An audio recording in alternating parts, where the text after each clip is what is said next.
Olá, pessoal! No vídeo de hoje vamos mergulhar em um aspecto pouco conhecido da história colonial brasileira: o destino dos bens dos inconfidentes após a condenação deles. Quando a Inconfidência Mineira foi descoberta e seus líderes presos, as punições não se limitaram às sentenças de prisão ou morte. Houve também a apreensão dos patrimônios pessoais dos envolvidos, uma medida que impactou profundamente suas famílias e alterou o cenário econômico da época. Entender o que aconteceu com esses bens é fundamental para compreender não apenas a punição aplicada, mas também as consequências sociais, econômicas e políticas do movimento. Neste vídeo, vamos explorar como funcionou o processo de confisco, que tipos de propriedades foram atingidas, qual foi a estratégia da coroa portuguesa por trás dessas medidas e, finalmente, o impacto duradouro para os descendentes dos inconfidentes. Prepare-se para conhecer os detalhes de uma história marcada não apenas pela rejeição das ideias revolucionárias, mas também pelo controle econômico e a repressão através da perda de patrimônio. Com a descoberta da conspiração em 1789, o governo colonial português encarregou o ouvidor Antônio Francisco da Costa e Melo, além da relação do Rio de Janeiro, para iniciar as investigações. Foram presos inúmeros suspeitos, e o processo foi longo e cheio de tensões políticas. Durante o julgamento, os principais líderes foram acusados de crime de lesa majestade, ou seja, traição ao rei e à coroa portuguesa. Em 1792, a sentença foi emitida, condenando vários inconfidentes à morte, prisão perpétua, degredo ou absolvição, conforme suas participações. Tiradentes, o mais famoso, foi condenado à forca, e seu corpo teve o membro usado para pregação pública, caçado e esquartejado, como advertência. Outros receberam penas como degredo para a África, ou prisão em locais rígidos. Além da pena física, a justiça colonial aplicou medidas financeiras severas, principalmente confiscando bens dos acusados. O julgamento não poupou sequer a reputação e o patrimônio dos revolucionários, visto que a coroa pretendia eliminar qualquer vestígio futuro de insurreição. Após a sentença, os bens dos condenados começaram a ser inventariados pela coroa, uma prática comum para aqueles que cometiam crimes de alta traição. Esse processo envolvia a tomada de todos os bens móveis, imóveis, valores financeiros e escravos pertencentes aos inconfidentes, que passaram a ser propriedades da coroa, limitando a sobrevivência econômica dos familiares. Essa punição financeira também servia de alerta para a população, com o objetivo de inibir futuras rebeliões. Os bens confiscados dos inconfidentes tinham uma grande variedade e valor considerável. Entre esses patrimônios estavam as casas e fazendas pertencentes aos conspiradores, terras rurais, escravos, animais de criação e mercadorias diversas. Afinal, a elite mineira tinha riqueza ligada tanto à agricultura quanto ao comércio. Muitos dos inconfidentes pertenciam às classes altas da sociedade colonial, que possuíam propriedades valiosas e eram economicamente influentes. Além disso, contas em dinheiro, joias e outros objetos de luxo também foram confiscados.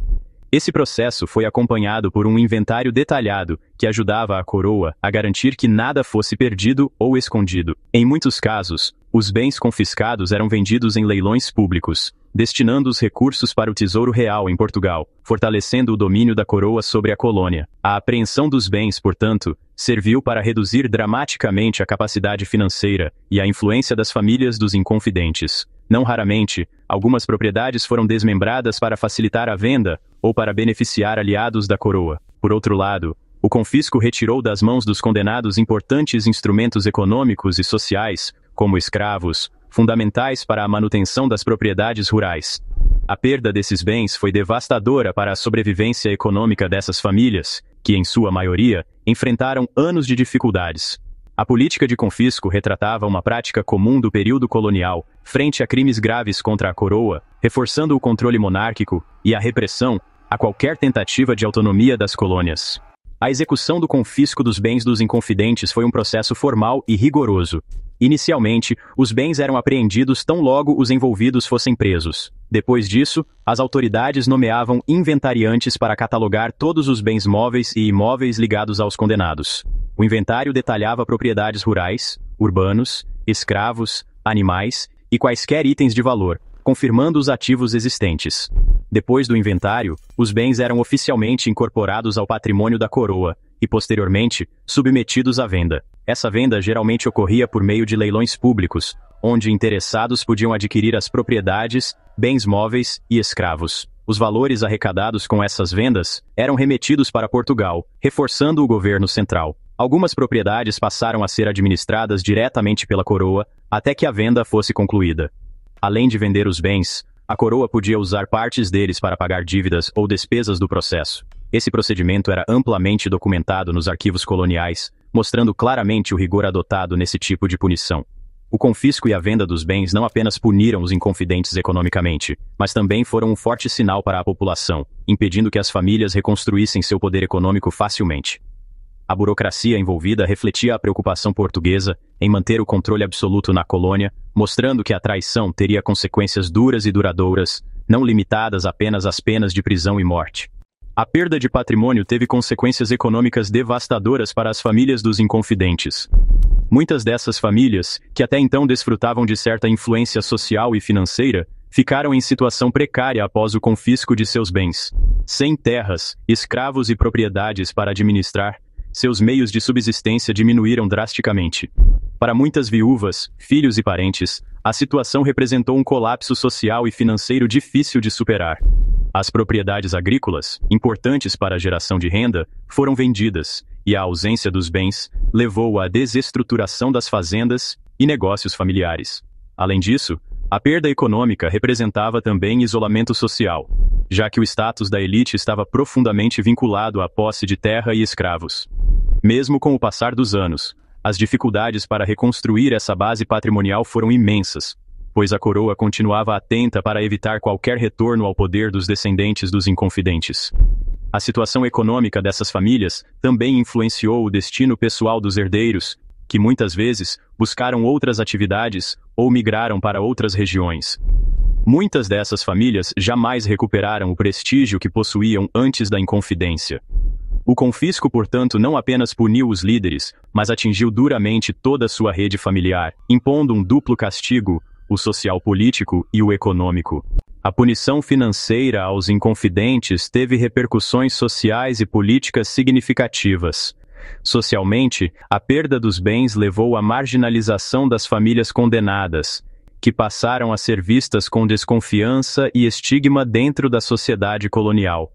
Políticos e membros da elite que tinham ligações próximas com os inconfidentes sofreram perdas de prestígio e influência. O movimento, embora derrotado, serviu como alerta para as elites locais e para Portugal. Politicamente, o confisco reforçou a autoridade da coroa, demonstrando que a tentativa de revolta encontraria resposta contundente, não apenas nos castigos físicos, mas também com punições financeiras e sociais severas. Esse episódio ajudou a moldar uma nova fase na relação entre colônia e metrópole, marcada por um controle mais rígido das autoridades portuguesas e um medo latente de novas revoltas. O confisco dos bens também colaborou para a diminuição do poder de algumas famílias e para a reconfiguração do cenário regional em Minas Gerais, abrindo espaço para novos grupos alinhados com a coroa. A repressão econômica e social contribuiu para um clima de medo e vigilância, consolidando o sistema colonial até a independência do Brasil. A inconfidência, mesmo com o fracasso, tornou-se um símbolo de resistência e projeto de futuro para o país, mas seus protagonistas e suas famílias sofreram muito com as medidas punitivas. Alguns dos inconfidentes tiveram seus bens confiscados de forma emblemática e suas famílias sofreram consequências duradouras. Por exemplo, Tiradentes, que apesar de não ter acumulado grande patrimônio, teve suas posses e familiares diretamente reprimidos.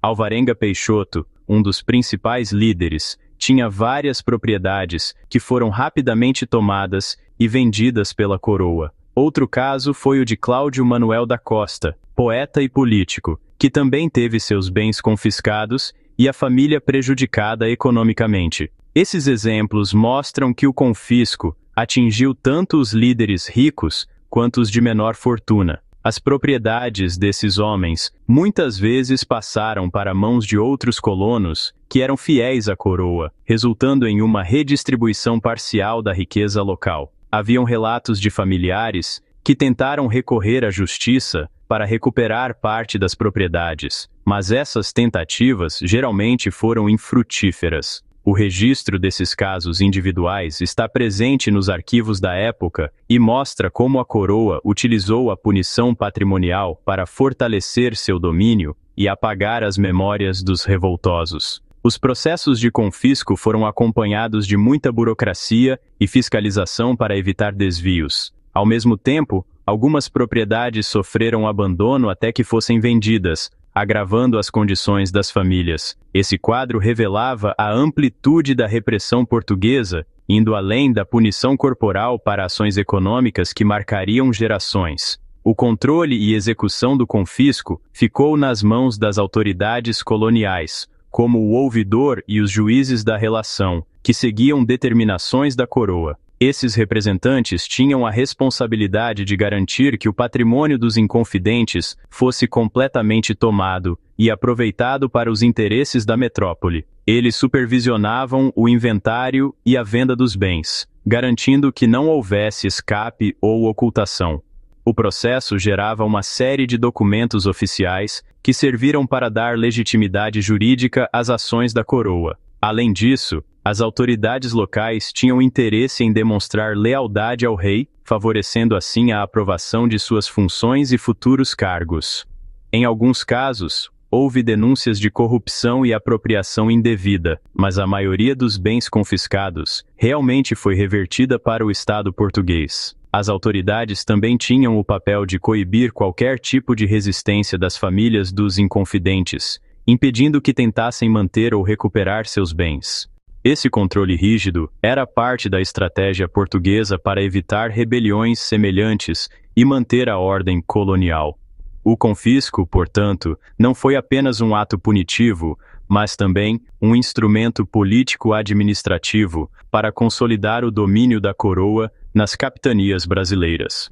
O confisco dos bens dos inconfidentes marcou uma importante etapa da repressão colonial portuguesa e deixou um legado histórico duradouro. Enquanto a Inconfidência Mineira é hoje lembrada como um marco da luta por independência e liberdade, as punições severas, como a perda de patrimônio, demonstram o custo real dessa resistência.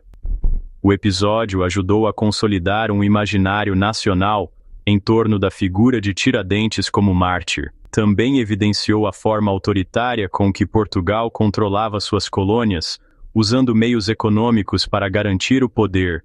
Historicamente, o confisco tornou-se símbolo da repressão colonial, indicando que a luta por liberdade não era apenas política, mas envolvia também a disputa por riquezas e poder social. Muitas famílias nem sequer conseguiram reconstruir seu patrimônio, refletindo o impacto a longo prazo dessas punições. No entanto, com o passar do tempo, a memória dos inconfidentes foi resgatada e passou a inspirar movimentos posteriores, inclusive durante o processo de independência do Brasil, no século XIX. Assim, o episódio do confisco mostra até que ponto a repressão foi ampla e eficaz, mas também como o desejo de autonomia permaneceu vivo em meio a tanta dor e perda. Concluindo, o destino dos bens dos inconfidentes após a condenação reflete as duras estratégias aplicadas pela coroa portuguesa para controlar e punir movimentos de rebelião, especialmente a Inconfidência Mineira. O confisco foi uma importante ferramenta para enfraquecer os conspiradores e suas redes de apoio, retirando não apenas a liberdade física, mas também a base econômica necessária para qualquer resistência futura. As famílias sofreram rupturas sociais e econômicas profundas, e o episódio ajudou a moldar a estrutura social colonial por muitas décadas. Para nós, hoje, esse evento vai além da simples história de um movimento revolucionário. Ele nos demonstra o preço das lutas por justiça e liberdade e a importância da memória histórica. É fundamental reconhecer as consequências econômicas e sociais para os envolvidos para entender todo o contexto daquele período.